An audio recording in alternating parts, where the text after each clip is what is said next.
Now, the Democratic National Committee has just announced that the Anointed One will now be delivering his grand presidential nomination acceptance speech from none other than the Bank of America Stadium in Charlotte, North Carolina.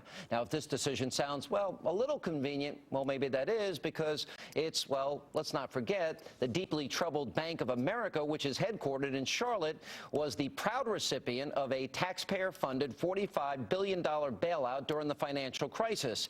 And as my next guest, Michelle Malkin, points out, holding the event at the 74,000-seat stadium will open the doors for DNC fundraisers to reward big donors with perks like fancy skyboxes, special access, VIP packages.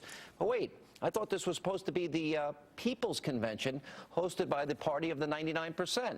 Joining me now with reaction, the author of the #1 New York Times bestseller, Culture of Corruption, fellow Twitter contributor, Michelle Malkin. How are you? Do you notice I've gotten on my Twitter account at Sean Hannity, and I'm trying to keep up with you. It's very hard. I know. We're becoming Twitterholics. It's addicting. I will agree with that. All right. Well, let's start with the big announcement here. And by the way, this is the president, of course, has to shut down Main Street at Disney. That's very important. One of his lavish vacations. But this is an important issue.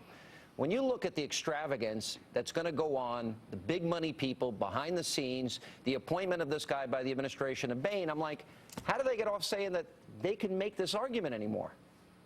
Yeah, it's really rich, isn't it? And I mean literally really rich. You've got the DNC, the host committee down there in Charlotte, drumming up some $37 million to put this big coronation celebration together. And what the White House and what Team Obama is counting on is that people will not compare their rhetoric to their record. You've got First Lady Michelle Obama, DNC Chief Debbie Wasserman Schultz going around with their populist rhetoric, calling this the People's Convention, when it's clear that the so-called Party of the 99% is out there catering to the 1% to bail them out for these bills. It's $1 million presidential suites that they're selling, the sky boxes, anything they can do to money grub. And here, basically, the message is, optics be damned, the coffers must be filled. Yeah, all right. I'm looking at all of this. They're calling the White House on Governor Romney to release his tax records. Now, I still would like to see Obama's college transcripts. What did he do at Columbia? Yeah. What did he write back in that time? How radical is it? What are they hiding? They're supposed to be so transparent. Or in the case of, Democrats, people on the left making fun of the fact that Newt said, hey, it would be a good idea to get a job as a janitor and learn a work ethic. That's come under huge fire. I don't know what kind of jobs you did as a kid. I did, dishwashing and every job imaginable in a restaurant and construction. So when you look at it through that prism, what do you see?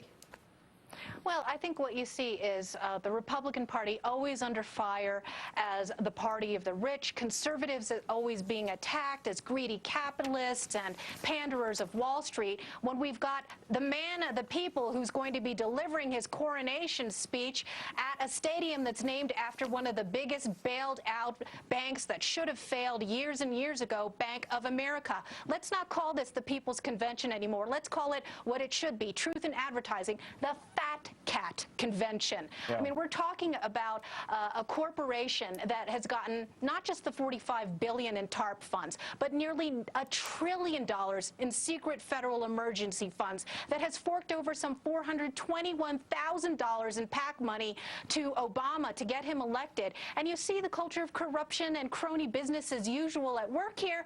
Hey, where's the outrage of all of those progressives and occupiers? I think this is such a perfect symbol of the cognitive dissonance of progressives. That's a good point. Where are they? Good point. All right. What do you think of the narratives that they're sort of laying a foundation, the Democrats are, for attacks both against Romney and against Gingrich? And the rap against Romney is, well, wait a minute, he only paid a 15% rate? Well, the problem is, it's likely, first of all, that's the law. and I assume he's obeyed the law. And if they don't like the law, that's their problem. They should have changed it a long time ago. In the case of Newt Gingrich, they've got the New York Times doing their bidding. And when he says Obama's the food stamp president, which, by the way, he is, there's more people on food stamps than at any other point in history, more people dependent on poverty and help from the government that are in poverty than ever before. You know, somehow the New York Times says this is racial politics in play, and a lot of Democrats are echoing that sentiment. Do any of these arguments in your mind work? Well, they don't, as long as the electorate is armed with information about the hypocrisy of this administration.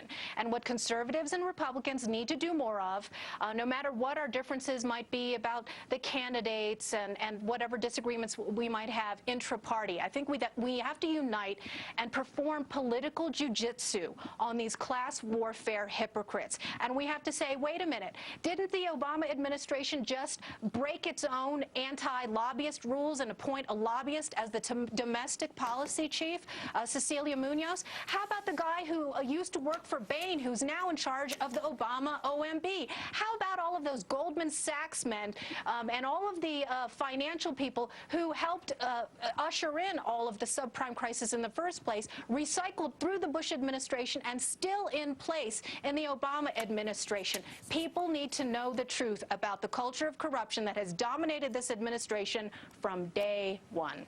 All right, Michelle Malkin, thanks for being with us as always. Appreciate it. You bet.